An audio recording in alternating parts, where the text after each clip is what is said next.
Welcome to the European College of Neuropsychopharmacology podcast, where we interview the most interesting people in translational neuroscience.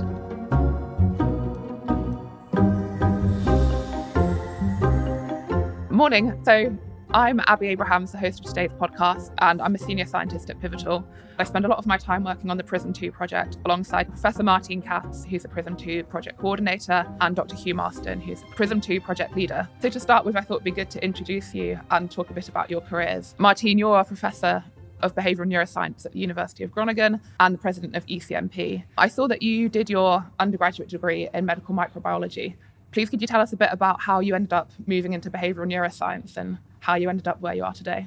Yeah, that is indeed an interesting shift, isn't it? I think from the beginning I was already, in the early days, the main reason I wanted to study was doing research. I just didn't found the right topic yet, I guess. So I started off in medical microbiology, but then studied biology and encountered neurobiology. From that moment forward, I really got excited about how the brain could drive behavior. And that became the topic of the rest of my career, in fact. Fantastic. And Hugh, yourself, you've had a slightly different career. You are now the head of global CNS disease research at Boehringer Ingelheim.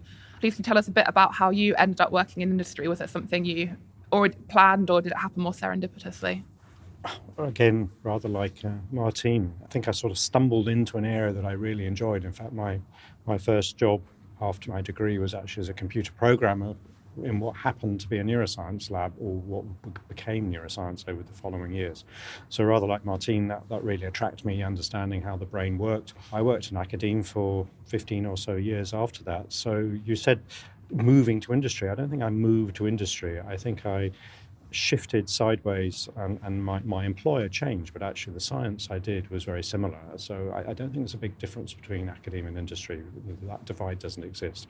Indeed, we've had many fruitful years doing exciting research in industry, as you put it, Abi, but that's where these collaborations such as the one we're going to be talking about today come from. It is that shared interest in the fascination of how the brain works, but from my perspective also how maybe we can come up with solutions that help those that suffer from mental health conditions on a day-to-day basis.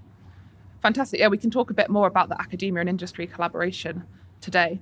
And of course, the main project that we all work on is the Prism 2 project. Could you tell us a bit about what the Prism 2 project is aiming to address and what we're looking at? Well, maybe if I pick up on that one and then Martien comes on this. This is actually a project which has now been running conceptually for something over 10 years.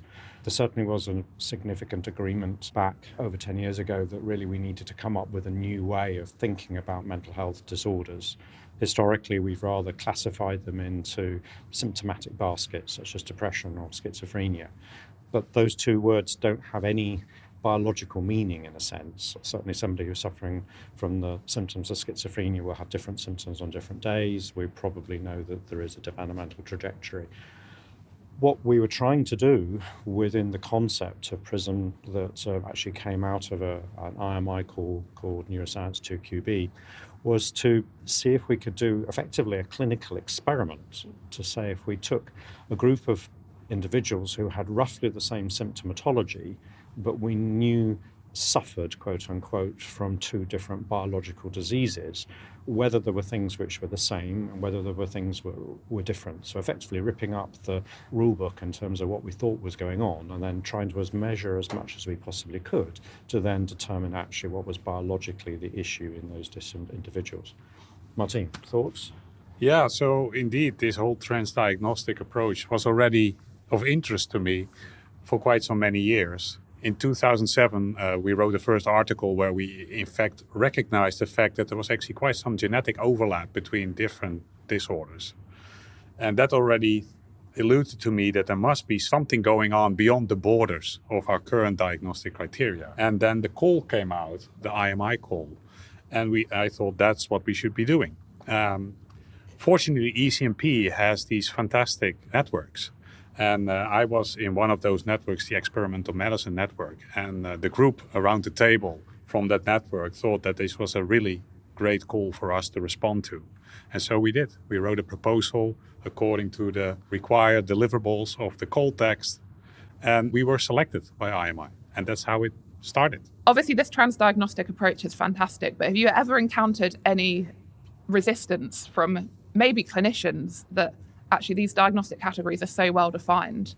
And has there ever been any pushback towards this? Because I don't know how this would translate into clinical practice. I think from a research perspective, I think there has been quite a lot of interest in seeing us moving forward. Of course, we have to realize that for clinical practice, the current criteria are very practical, and actually they're working. The whole system of our healthcare is basically around that way of classification. It may not be biologically the right way forward, and I think that's what we're trying to address here. Maybe if I can pick up there, the Prism idea really actually, as I said, did come out of industry. And the reason why we put the call out was that we wanted to come up with a new framework that would enable us to move innovative treatment, drug therapy, drug discovery forward.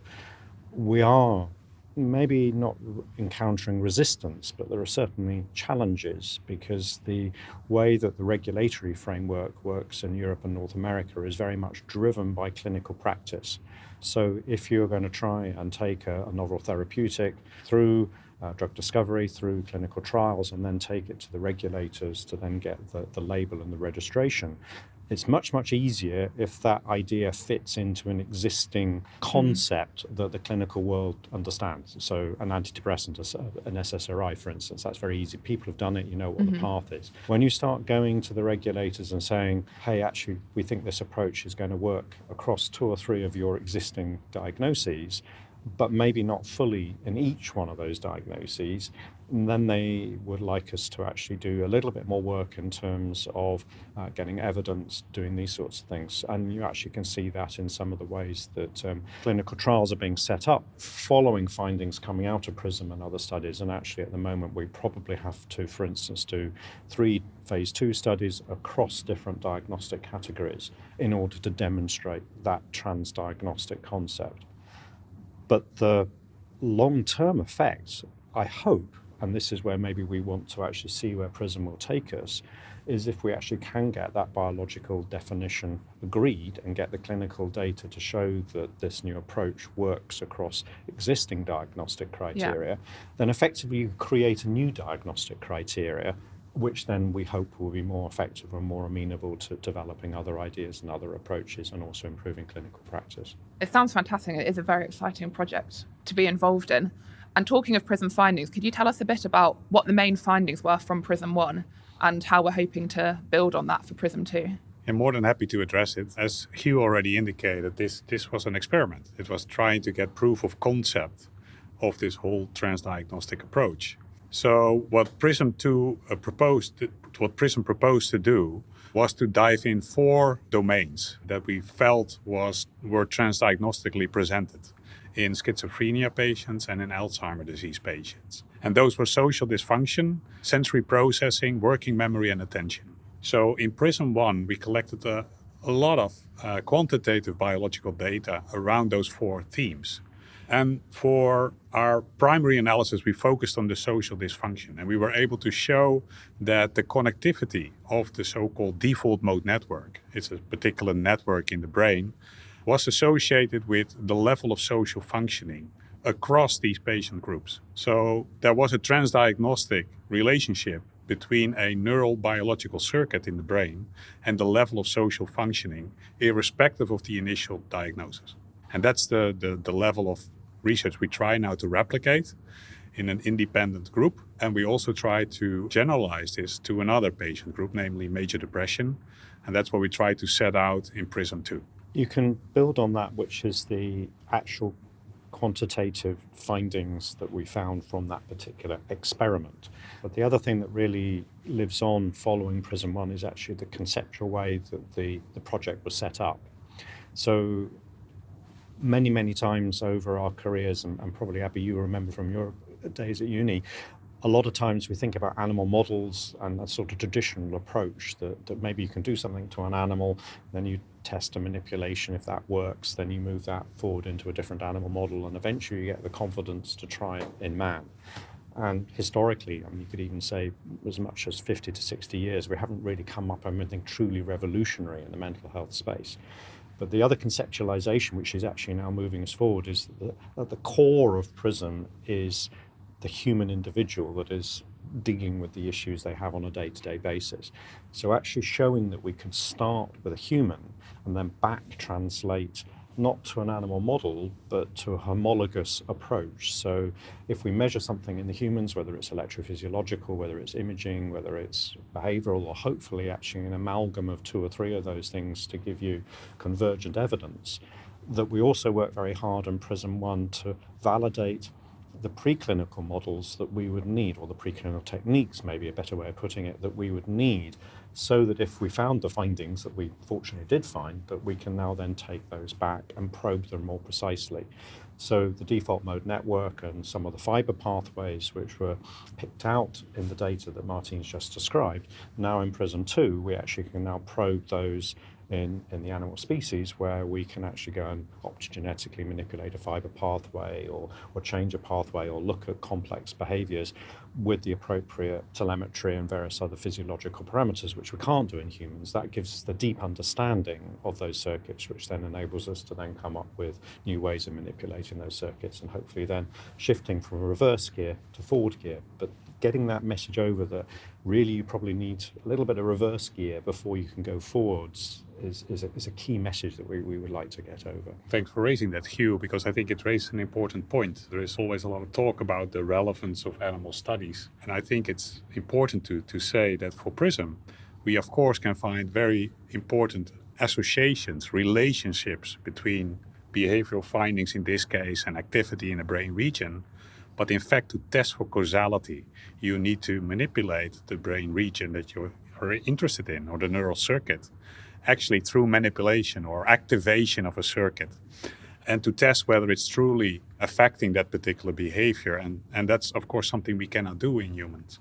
So we really need a back translation to test for causality of the observed human correlation. I love the way you use the word animal study rather than animal model. That's really the message, is we need the different studies, all of them with the same qualitative data embedded within them. Absolutely. I think something that ECNP does really, really well, and as Prism 2 as well, is just this translational nature of everything, having all ends of the spectrum, right from geneticists and preclinical neuroscientists all the way up to clinicians, because actually without every single stage, you don't get this coherent and full picture of what's going on. I'm picking up from the preclinical work. Obviously, in rodents, you can be so much more specific in what you do. One of the aspects that we have in Prism 2 in the clinical side is we have BEAP to monitor social behaviour, which actually gives us really high quality and an awful lot of data about participants' social behaviour. Martien, can you tell us a bit more about BEAP and how this is involved in Prism 2? Yes, more than happy to. So BEAP is a smartphone application that we developed probably already 12 years ago. Coming from animal research, you realize that we can get such a high resolution of behavioral findings. I realized if we want to translate this back or back translate from humans to animals, we need an homologous readout in humans. And at the time, and still actually, most of the assessments in humans around social functioning, which was one of the topics in Prism, is done by questionnaires, where participants are asked all kinds of questions about their social relationships over many days back. And we realized that there may be more precise ways of actually getting the social functioning into a mapping way. That was exactly the reason why we thought we need something real world, real time, that allow us to measure changes in spontaneous social behavior over time. And that's why we start thinking about using the smartphone. And I can tell you 12 years ago, that was not yet a thing to think about, because not a lot of people had a smartphone. But we realized that this may become a revolution at some point, and I think it did become. And that's how we started to build on a smartphone application that would sense passively, so without any active input from the participant, all kinds of information about movement, communication, and using that quantitative information, we were able to build a measure for social functioning that's now being run through the Prism project. The way that Martien has conceptualized that, I think, also has had consequences that maybe even Martien didn't think about at the time, but probably we need to think about more now as we actually start moving more into a digital mental health age. That at the moment, if you do a clinical trial or a clinical assessment or even just an experiment in humans, you're very much driven usually by the pen and paper tests, the approaches that we've used to categorize individuals according to the current DSM and ICD classification system. As we move forward and start thinking about different components within those individuals' disorders and what is actually causing them real problems on a day-to-day basis, which is really what we want to solve. We don't want just to get rid of a clinical diagnosis. What we actually want to do is get people integrated back in society, holding down jobs, having social interactions, etc. That we actually probably need to come up with a new generation of endpoints that we all agree on. And that's actually incredibly important. So actually, Martien and his team need to be congratulated that recently the paperwork's gone into the European Medicines Agency to see if we can get the BEAP, what's described as a qualified biomarker, that would then mean that if we can get that agreement, then we can put that into clinical studies. The regulators will agree that that data actually will represent something that we can use as data to move a treatment or a diagnostic or whatever forward. So that step is also one that's incredibly important, that we agree how we're going to measure things. And this process is not quick. To say the least. Well, you just heard Martien say, was it 2009 you started? It's 2011, I think. 2011. So. And now we're sitting here in 2023 and we're actually starting to put the paperwork in. So I would encourage people around ECNP, these are things we need to think about, that if we are going to reinvent the wheel in that sense, then actually it does take a while, and it takes a while for everybody to agree that a wheel is a wheel rather than something else. But it also shows, I think, the power of novel technology, allowing us to become more precise about the definition, because I think that's critically needed. We need to have better assessments and be more precise about the definition. And I think technology has been fantastic in that respect, that it now allows us to do so. Of course, I mean, everyone, as you said, has smartphones these days, and even Fitbits now, they're just huge, rich data sets there that can really support us moving forward. If we can fit that data into appropriate assessment using the more traditional or the more high resolution approaches, then that gives us the ability to validate these new concepts and move them forward. So that's very nicely said, Abi. I just hope it's deployable in the real world, and maybe that's something you can comment on. I mean, you're heavily involved at Pivotal, and actually the day-to-day delivery of the recruitment of the patients and or individuals and these sorts of things. So do you find it's an issue getting people to use these sorts of technologies, or is this something that's quite well accepted these days?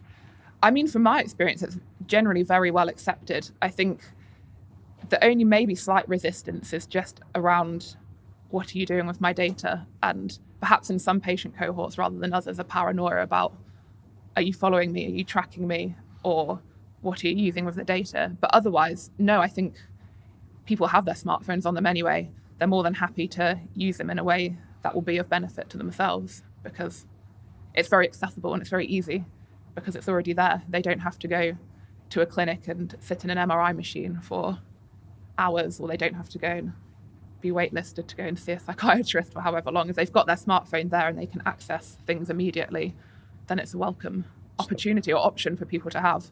Well, that's really good to hear. I mean, again, if we can reduce the load of being treated, then or being assessed, then that also, again, I think will increase accessibility and the ability for our health networks across the globe to manage more easily when resources are so limited. Yeah, and there are regulations in place to secure the privacy and the security of all the data. So as long as you were able to explain that carefully, then I hope we can use this moving forward. Yes, well, at least in Prism, the uptake's been fantastic, and hopefully it will provide us with an awful lot of data. So what sort of percentage of the recruits into the study are comfortable using this sort of technology? I mean, for Prism 2, everyone's been using BEAP. I mean, we'll have to speak to the site staff, but we haven't heard anything negative coming back. That's really good. Yeah, which is fantastic. There's no complaints, really. Good. I think if you explain it well, then I think people accept it and will be willing to take it on. Of course, and especially for something like Prism, I think people are very aware that they're contributing to research, and everything they're doing that is hopefully will have a much wider benefit rather than well, when you take part in a study like Prism, there's no study drug involved. So you're not really receiving any direct benefit immediately to yourself. So people are very aware that they're contributing to research and hopefully have much bigger ramifications, although they're not getting an immediate benefit themselves. I also find it very encouraging that people are prepared to become part of these studies. You'd have thought because they're not getting any personal benefit, then maybe it would be more difficult. But certainly looking at the recruitment rates that you're achieving and things like this, it really does reassure you that people, not just us as researchers, want to move the field forward, but actually those suffering from these disorders also want to help themselves and their co-sufferers. Another aspect of Prism 2, which we touched on earlier, Hugh, is that we've got this academic and industry collaboration. Could you tell us a bit about why you think this is so important in our field to have this collaboration between academia and industry? As I said, I hope it's actually more of a continuum rather than a collaboration in that sense. The way we sort of think about it, it's sort of, you feel like two tribes on either sides of a fence, and you're just sort of occasionally breaking through the fence. And I don't think that really is the case. I think it actually is a true continuum of effort. Certainly, even within our labs in Germany, we've got graduate students, postdocs working on these sorts of studies just as you would in a university department. And likewise, for instance, the preclinical collaborations between what's going on in Groningen and then Martien's labs and my labs in Biberach, they're very intimately linked. Clearly, there are different ways that things need to interdigitate, and actually in Prism you've got many different moving parts. So yes, you've got the university departments doing preclinical work, but you've also got university departments, for instance, in Spain or the Netherlands, who are involved in the clinical data, finding the patients that were going to be recruited into the study. So that's a different level. So that's a collaboration between academic, academe, and clinical academe. You yourself come from a small company that's a specialist in the recruitment and structure of clinical trials, and without the expertise that you bring to that and the professionalism. The statistics within the collaboration are analysed by a mixture of academics, by people on my side and what you're referring to as industry, but also specialist small companies that have got proprietary algorithms or whatever that can dive into the data and find huge new benefits. I think what we really ought to be thinking about this is more of an ecosystem where each component within the consortia brings their own strengths to it. And together, and that's what makes Prism a real success, is we've got clear goals and clear ideas of what we're trying to do, and then we trust each other to bring the strengths and weaknesses, bring the strengths to compensate for the weaknesses elsewhere, to be a whole organisation which works extremely well. And in the greater extent, maybe if I scratch out the word industry and talk about drug discovery organisation, that could now be an academic. There are many universities which have got a very, very good drug discovery organisations. But if we are going to do drug discovery, then sometimes you need the heavy lifting that a pharmaceutical company can do to take an idea in that forward mode forward. So that's where that integration needs, is just bringing the different strengths, the different stages in the development of a new treatment together. Martien, you've got a different perspective. No. I mean, this is very much my thinking. I mean, just a small example. I mean, as I mentioned in the beginning, I'm a biologist by training, and then coming to a point where you start thinking about qualification of an endpoint to the EMA, I think that's quite a big step. And then in this case, industry at Boehringer Ingelheim, the team was willing to guide us through this whole very difficult process to actually get the package ready for the EMA to be submitted. So with our knowledge from academia and the data we have generated on the smartphone app, but with the knowledge about the regulatory procedures from the industry, I think we got to this success, to actually being able to submit such a package. And I think it's just one example, but how it can actually work very effectively. Indeed, the three of us sitting around these microphones this morning, I mean, we actually all have got quite similar scientific backgrounds in terms of where we started. And actually, we're now all performing slightly different roles for slightly different reasons. But because we've got a similar background, that gives us a common understanding of where we're coming from. And, I mean, Abi, you're a biologist, I think, by original training, is that right? Yep, started in pharmacology. And now you're working at Pivotal. I did a PhD in behavioural neuroscience and came across into this more clinical study. And I mean, it's been a huge learning curve, but I think it's been so interesting to be exposed to, well, Prism is a huge multidisciplinary project, and be exposed to all of these different aspects of research. And I think actually, Hugh, what you said about we shouldn't be thinking of academia and industry separately. I think actually Prism's a really good example of, for example, the BHAP qualification. There are some things which are of benefit to everyone in research, right? Of course, when it comes to like IP, you're not going to be collaborating on developing a new drug, but actually the stage that comes before that, things like developing biomarkers, are just of mutual benefit for everyone on all aspects of the spectrum. And this is something that was quite novel to me coming from, well, doing my PhD, you do think of industry as this bit of a beast. And you think of academia as something completely separate, but you forget that. Well, you were telling me a story where you said you got a little bit of trouble for borrowing a little bit of biological material from one lab and moving it to another lab. That doesn't happen on my side of the equation because we all want together. Yeah. So curiously, sometimes conceptions may be slightly altered. Yes. Yeah, going back to Prism 2, we've talked a lot about things like BHAP coming out of the Prism 2 project. Looking to the future, if you could envisage a legacy for Prism 2 or an impact on society and healthcare, what do you hope that would be for the Prism 2 project? Well, maybe if I start, I think we already have a bit of a legacy. Clearly, we would like to build on it. So just the fact that we've been able to help Martien move the BHAP forward, and that now is beginning to be accepted as a new way of thinking about measuring real-world outcomes for somebody suffering from a mental health condition. Clearly, we've been able to demonstrate the basic principle of the experiment that maybe if you take individuals with current diagnostic classifications, that doesn't tell us the whole story, and that's actually very important, just to encourage people not to always think the way they've been thinking, that sometimes coming at a question from an unbiased approach and actually trying to deliberately find the the unknown knowns, or even the unknown unknowns, to quote Rumsfeld, that I think is extremely important. But at the moment we're really lucky that we've actually got some tangible biological ideas that have come out of it in terms of the default mode network and the various fiber pathways, that actually we can now explore those and see if we actually can understand the wiring that underlies social dysfunction better, and maybe that will then in turn give us the opportunity to maybe think about new pharmacological interventions or all sorts of things, both as treatment but also further scientific understanding of that. So I think there are there are three different layers there. So there's the truly functional, there is the conceptual, and then there is the intellectual drive in that sense.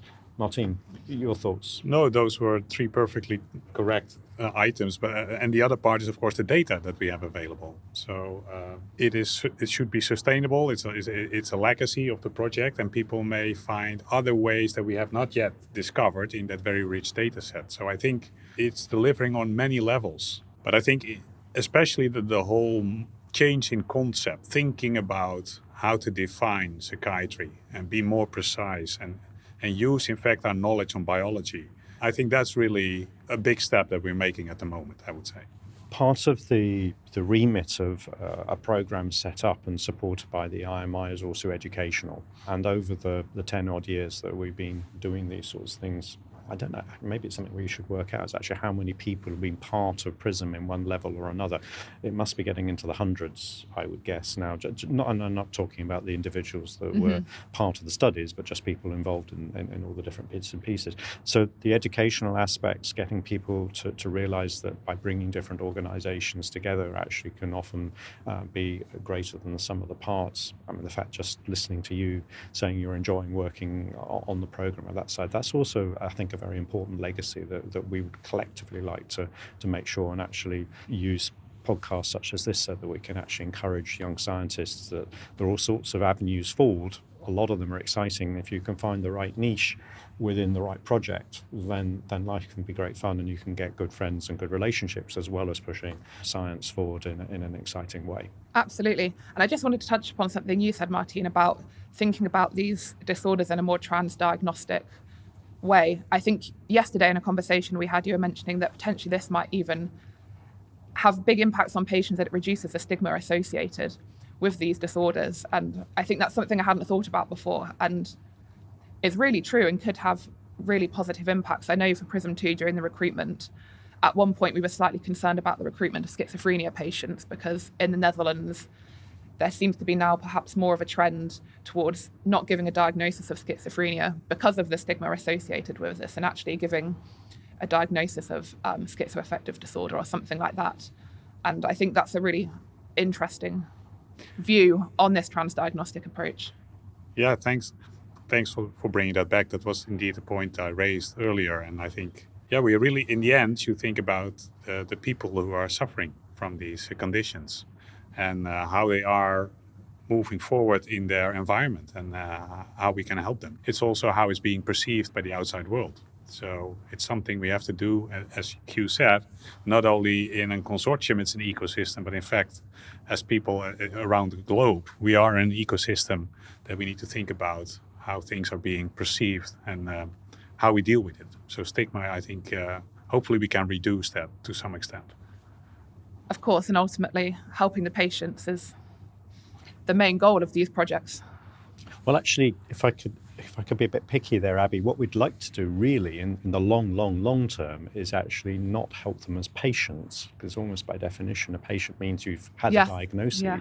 Now, if we can better understand the biology and find better ways of measuring these sorts of things, as we're all probably aware, a lot of these disorders are probably neurodevelopmental and are very much involved in how you're interacting with society and family and things like this. If we actually can find ways to identify individuals that different approaches can help them integrate into society better, and that we can then evidence that that's being effective, that I think will be the ultimate goal that some of these things we're trying to sort out, which was why, for instance, just going way back to when we were trying to set the project up in the first place, I have to admit, when I first saw the paperwork and Martien was proposing looking at social dysfunction, I was thinking, well, that's interesting, but do we know a lot about it? But when you actually think about what somebody suffering from a mental health disorder is challenged with on a day-to-day basis. You yourself are picking up on the stigma. It's often the social behaviour that is really a problem, and if there are ways that we can help people integrate back into society, that's going to be hugely valuable. And that in turn might mean we can then help rather than intervene earlier in the course through what is actually a lifelong journey through a particular health condition, whether it's a psychiatric one or many others as well. And so in the Prism 2 project, I worked out this morning, we have 16 early career researchers working on the Prism 2 project. And it's been a really fantastic project, I think, for everyone. We all have our own niches, whereas actually we come together at these general assemblies and we have masterclasses on different topics. And it's an extremely supportive environment for early career researchers. And just to end the podcast today, I was wondering if you have any advice for other early career scientists. Yeah, that's a good question. I mean, if I have to summarize this, I would say follow your heart, but use your brain. So really do the things you really like, and but also be careful about your environment to see whether there are opportunities. So you have to find a good match between what you really like to do and what you're motivated to do, but also pick the right stream so you have some employability at some point. So I think it's that very careful mix you have to think about. But in the end, our working life can be quite extensive. So I think it's very good to consider something you really like to do, and also be open for novel developments in the field. And they can actually be in very different fields. And we mentioned today already, the use of smartphone technology to measure behavior. You just have to be sometimes a little bit brave to go that direction, but think about the perspective and look ahead. Try to look at the horizon a little bit further than it used to be. So I think that's, and sometimes that requires courage. Sometimes you're wrong, accept it. But in the end, I think that's the way forward. That's really good advice. I think one thing we've been talking about a bit at the moment is the use of things like ChatGPT seem to be this next thing on the horizon. And if we can potentially think about ways to utilise that, I don't know where that will take us. Well, technology is always changing. I mean, I'm old enough that actually I typed my PhD thesis. So these days, just being able to use word processors and things speed up. ChatGPT will give us great advantages and things like that, but it will still, I really hope that the human brain, the human mind, the inventiveness that we can bring to these things and the enthusiasm we can bring to it, because bear in mind that even if you are using something like ChatGPT, somebody's got to ask ChatGPT the question. Yes. And unless you are wanting to find out the answer, you can have the world's best AI machine. And I hope it never actually starts answering its own questions in a sense. But that's where I think that's what science is all about, is having that inquisitive mind to move it forward. But it does mean, I suspect, that as generations come through, then the need for not just the sorts of things that Martien was saying of enjoyment and being in the right niche, but being able to adapt to new technologies and having the perseverance to keep going is going to become progressively more important. And certainly, if you want to have a career in science, then adaptability is a factor that you really need to have, because you won't be doing the same thing 20 years down the road, 30 Yes. years down the road. So don't be frightened of it. Just be excited by the fact that it isn't going to be the same job every day of the week, every day of the year for the next 30 years. It will have new turns, twists. Some of them will be exciting. A lot of them will end in failure. And actually working in industry, that's one thing you do get used to, is we kill more projects than we start, in a sense. That so Yeah. you have to get, but when you as animal behaviorists or whatever, as in our original training, you actually can always say that you learn by your mistakes, not by your successes. So enjoy the mistakes in some ways, because they then give you new ways of moving forward. But please, if people listen to this, get anything out of this little bit of a chat about this interesting project we've been working on together for 10 years, it's the enjoyment, it's the enthusiasm, it's the ability for us to test new ideas and get that forward, which keeps us going into work every day. Great. Well, thank you very much. I think we've had a really nice conversation. It's been very insightful. Well, thank you, Abi. It's been great. Thank you, Abi. It's been great. Thanks. Thanks for listening to this podcast from the European College of Neuropsychopharmacology. The views and opinions expressed in this podcast are those of the interviewee and not necessarily the official position of the ECNP. And of course, this should not be the basis for clinical treatment decisions.